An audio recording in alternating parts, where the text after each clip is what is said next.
दोस्तों, आज सुबह हम डेरा गाजी खान से निकले हैं मेख्तर के लिए। तो अभी हम मेख्तर पहुंचे हैं और पहुंचने के बाद थोड़ा सा फ्रेश होने का और रेस्ट और चाय वगैरह का मूड था।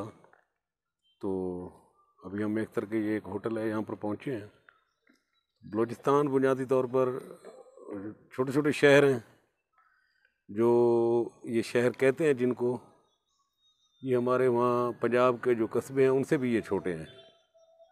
तो कोई बहुत ज़्यादा, अब ये मेख्तर एक ऐसी जगह है जहाँ पर अगर हमें पहली बार जो है ना कोई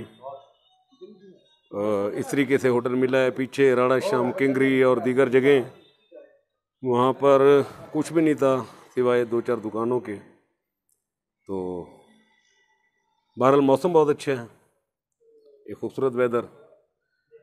चलते हैं जी, आपको मेख्तर की कुछ और जगह भी दिखाते हैं।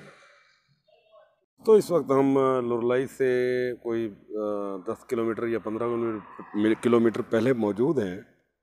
और यहाँ पर ये बादाम के जो बागात हैं, यहाँ पर बारिशें नहीं हो रही पिछले कोई 2 साल से, और इस साल भी जो बारिशें हैं वो बहुत कम है, जिसकी वजह से एक खुशहाली का जो मंज़र है ना वो यहाँ पर नज़र आ रहा है। यहाँ पर फसलें भी अच्छी नहीं हुई, घास भी तकरीबन जो खुदराव घास होती है वो भी ख़त्म हो चुकी है, और जो बागात हैं वो भी बड़ी मुश्किल सूरत हाल में है।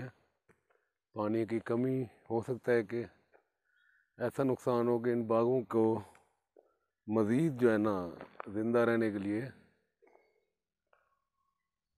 कोई सबब मुहैया ना हो सके। पानी बुनियादी ज़रूरत है, बारिशें नहीं हुई, जिसकी वजह से आप ये देख सकते हैं कि इनकी हालत क्या हो चुकी है। तो ये ओवरऑल बलूचिस्तान का एक प्रॉब्लम चल रहा है कि इस वक्त बलूचिस्तान में बारिशों की कमी की वजह से गुज़श्ता 2 साल से बारिशें अपनी औसत से कम हो रही हैं, और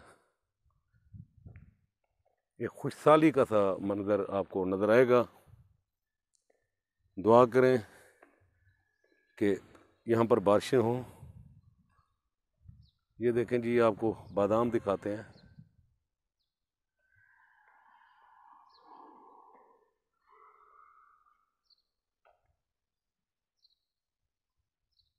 ये बादाम है,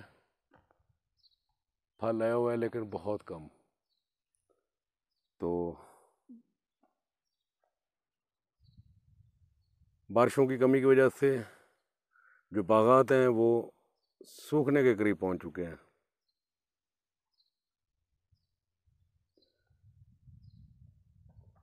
अगर यही हालात रहे और बारिशों का यही कमी रही तो बलूचिस्तान के बागात को, यहाँ के माल मवेशियों को नाकाबिले तलाफ़ी नुकसान पहुंच सकता है।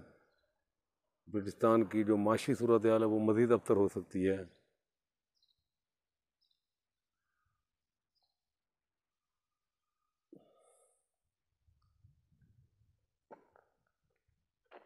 तो दुआ करें कि बारिशें हों ताकि बलूचिस्तान के लोगों को कोई फ़ायदा हो।